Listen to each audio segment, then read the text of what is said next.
پڑا. وہ پہاڑ والے بھی 50 بندے چلے گئے, وہ جو اوپر کھڑے. ایک بندے نے مجھے کہا کہ اگر علی ولی اللہ پڑھایا ہوتا اپنے زمانے میں تو لوگ بھولتے کیوں؟ میں نے کہا 5ویں جماعت کا سبق ایک سناتا ہوں. احد کے پہاڑ پہ پیغمبر نے 50 لوگوں کو کھڑا کیا, فرمایا تم نے ذرہ نہیں چھوڑا. جو بندہ تھک گئے اس کی اپنی مرضی. یہ مسلمانوں کی بات قسمتی ہے, کبھی ذرہ چھوڑ دیتے ہیں, کبھی دار چھوڑ دیتے ہیں. ذمہ داری سے کہہ رہا ہوں, جتنے پڑھے لکھے حضرات تشریف فرمائیں. آقا دو جہان نے فرمایا کہ تم نے ذرہ نہیں چھوڑا. اگلے جملے سپہ سالار اعظم کائنات کا سب سے بڑا لیڈر میرا مصطفیٰ فرمایا یہ ہمیں گھسیٹتے گھسیٹتے مدینے پہنچا دے, تم نے ذرہ نہیں چھوڑا. ہم انہیں بھگاتے بھگاتے مکے پہنچا دے, تم نے ذرہ نہیں چھوڑا. تم نے یہیں کھڑے رہنا اور تم آن ڈیوٹی. جتنا حصہ باقیوں کو ملے گا تمہیں بھی ملے گا. پیغمبر میدان میں لڑنے کے لیے تشریف لے کر آئے. میرے نبی کے دائیں اور بائیں 2 شیر حفاظت کر کے لڑ رہے. ایک حمزہ رسول اللہ کا شیر, دوسرا علی اللہ کا شیر.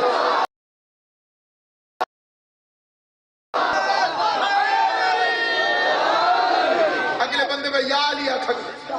ایک حمزہ لڑ رہے تھے رسول اللہ کا شیر, جناب حمزہ کے لیے اسد رسول اللہ پیغمبر اعظم کا شیر. دوسرا علی لڑ رہے اللہ کا شیر. کافروں کے چھکے چھوٹ گئے, کافروں نے بھاگنا شروع کیا. 1 سیکنڈ کے لیے بھی دماغ ادھر ادھر وہ فکرہ سمجھ نہیں آئی.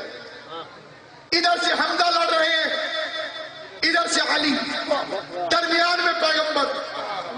2 شیروں کی تلواریں چلی. کافروں نے بھاگنا شروع کیا. بھاگنے والا بندہ اپنا سامان کم کرتا ہے. یہ بات شہریوں سے زیادہ دیہات والوں کو سمجھ آئی تاکہ بھاگنے میں آسانی رہے. وہ بھاگنے لگے, کسی نے تیر پھینکے, کسی نے تلوار پھینکی, کسی کافر نے خوف پھینکا. یہ جو پھینکی جا رہی تھی چیزیں, انہیں کہا جاتا ہے جنگ کی زبان میں مال غنیمت, اور ان کی حیثیت ہوتی ہے کٹی ہوئی پتنگ کی طرح, جس کے ہتھے لگ جائے اسی. 2 شیر لڑے, کافر سامان پھینک کے بھاگے. شریف لوگوں نے وہ مال غنیمت اٹھانا شروع کر دیا. جسے ابھی بھی سمجھ نہیں آئی میں مزید ادب سے کہتا ہوں, لشکر اسلام حالت رکوع میں آ گیا.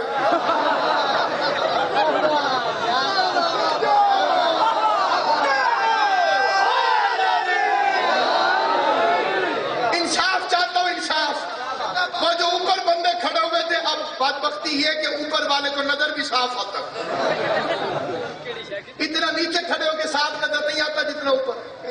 اوپر والے نے دیکھا کہ وہ جو سامنے زیرہ پڑی ہے وہ بڑی قیمتی ہے, یہ میں اٹھاؤں.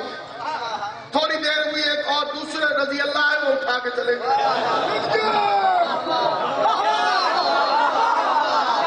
پتا کہ کوئی اور لوٹ لے, بندہ ادھر سے دیکھ رہا ہو, اتنا ہی نقصان اس کو دل میں محسوس ہوتا ہے جتنا مالک کو, حالانکہ وہ لگتا کچھ بھی نہیں. انہوں نے آپس میں کہا جنگ وہی جو ختم ہو گئی, اچھی اچھی چیزیں یہ اٹھا لیں, باقی تو چھان پورا بچے. ہمارے حصے میں کیا ہوئے؟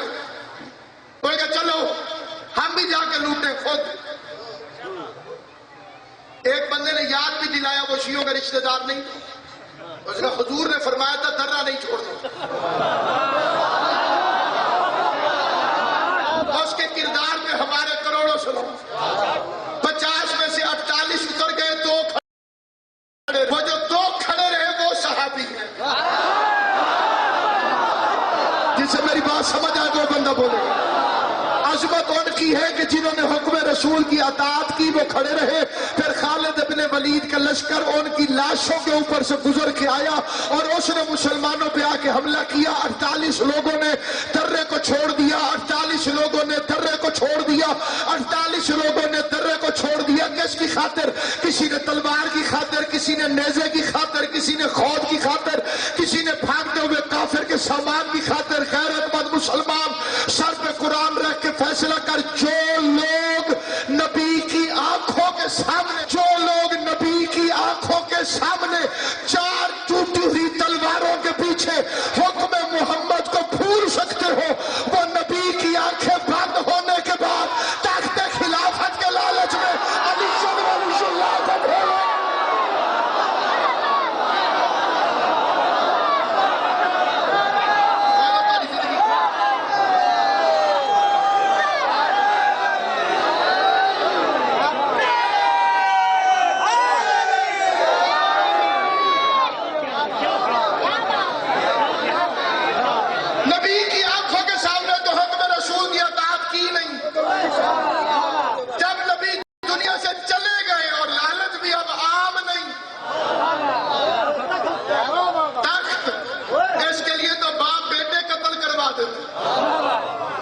اس کے لیے تو بیٹوں نے باپ مروائے, اس کے لیے تو بھائیوں نے بھائیوں کی آنکھیں نکلوائی.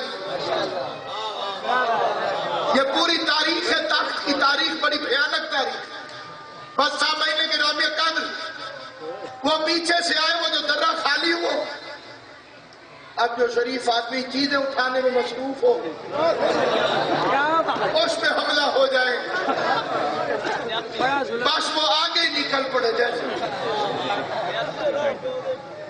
اب بندے خاص پر دے دیو, ناس گئے. ان کی محنت,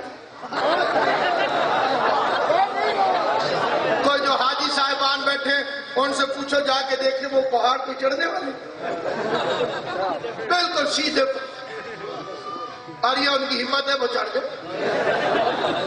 اللہ تعالیٰ نے انہیں طاقت عطا فرمائی. ایک بھائی جان نے صلح کرا دی, اس نے کہا خود نہیں بھاگے تھے, تھوڑا لے کے بھاگا تھا. تھوڑا نفس پہ آئی, وہ تو بیٹھے ہوئے.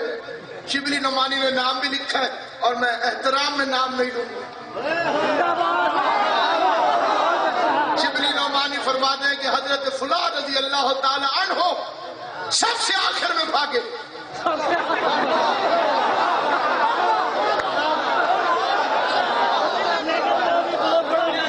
عشق رسول سب سے آخر میں بھاگے. اور اگلا جملہ اس کو بھی کمال ہے, اور جب امن ہو گیا تو سب سے پہلے واپس تشریف لائے. ہاری ہوئی جنگ دوبارہ جیت چکے تھے. اب کئی بندوں نے سوچا تو ہوگا کہ جب مصطفیٰ اکیلے تھے تو جنگ جیتی کیسے. سارے چلے گئے, کسی بندے کو لفظ سارے پہ اعتراض ہوا, اپنے کسی بزرگ کو ثابت قدم ثابت دکھا. پیغمبر اعظم ناکہ پر تشریف فرما, چاروں طرف سے فسق و فجور کی فوجیں, کافروں کے سیاہ بادل, درمیان میں اللہ کی امانت, چاروں طرف سے آوازیں قد قتل محمد, محمد قتل ہو گئے. جوان گئے, حضور اکیلے. سارے کافروں نے مل کے فیصلہ کیا, آؤ بدلہ لو, آج اکیلا. میرے پاس الفاظ نہیں ہے کہ میں وہ نقشہ آپ کو بتا سکوں. درمیان میں اللہ کا اکیلا نبی, چاروں طرف سے بے غیرت دوڑ پڑے. جس بے غیرت کو جو ملا اس نے اٹھا لیا. کسی کے ہاتھ میں لاٹھی, کسی کے ہاتھ میں پتھر, کسی کے ہاتھ میں نیزہ, کسی کے ہاتھ میں تلوار. پیغمبر کے پاس کھیل کے 2 رستے تھے. پہلا رستہ تھا کہ بھاگ جائے, اور بھاگ جائے تو نبی نہیں رہتے. اور ہے یا نہیں آپ حضرات, یہ جو اندھیرے میں بیٹھے ہو تمہارا امتحان زیادہ ہے, کیونکہ آل محمد اپنے پرائے کا امتحان ہمیشہ بتیاں بجھا کے کیا کرتے ہیں. اور دوسرا فکرہ یہ ہے کہ نبی اپنے ہاتھوں سے تلوار اٹھا لے. یہ مسلمانوں کو اچھی طرح سے پتا ہے, میں قرآن کی قسم کھا کے کہتا ہوں, پوری دنیا کا مسلمان قائل ہے محمد مصطفیٰ نے کبھی اپنے دشمن کو مارا نہیں, محمد مصطفیٰ نے کبھی اپنے دشمن کو تلوار نہیں ماری. آقا دو جہان نے, رحمت للعالمین نے, گنتی کے پہلے عدد نے, حسن اول نے, عقل اول نے, عشق اول نے, محبوب الہ العالمین نے, کالی کملی والے نے, آمنہ کے لال نے, ابو طالب کی گود میں جوانی کے آداب سیکھنے والے نے, محمد مصطفیٰ نے کبھی کسی کافر کو مارا نہیں. میرے نبی نے کبھی کسی کافر کو نہ تھپڑ مارا, نہ کوئی کسی کو پتھر مارا, نہ کسی کو لاٹھی ماری, نہ کسی کو تلوار ماری. دنیا کو آج تک یہ پتا ہی نہیں چلا کہ محمد مصطفیٰ نے کبھی کسی کافر کو مارا کیوں نہیں. آؤ میں منبر رسول سے وجہ بتاؤں, محمد مصطفیٰ نے کبھی کسی کافر کو اس لیے نہیں مارا کہ علی کسی دشمن محمد کو نہیں دیتا تو ابھی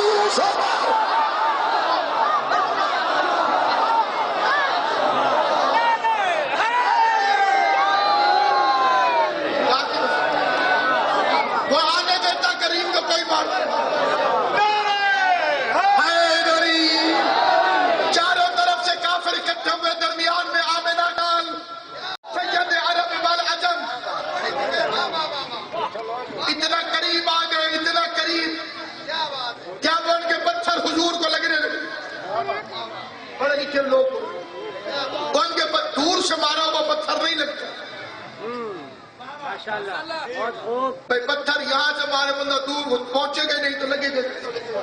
کافر اتنے قریب آ گئے تھے کہ اب ان کے پتھر آقا کو لگ رہے.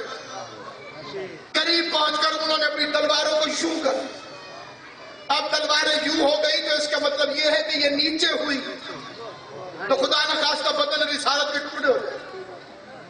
لکھا ہے کہ حضور کا بدن تلواروں کے سائے میں چھپ گیا. مطمئن پیغمبر نے آہستہ سے فرمایا, یا علی,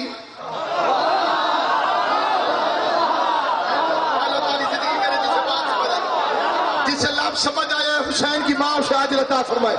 بچہ خوش ہو کہ علی نے فضائل سن کر آواز یا علی. علی کی یہ ختم نہیں ہوئی کہ محمد اور مشرکوں کے درمیان سے میرا بادشاہ علی گزر گیا.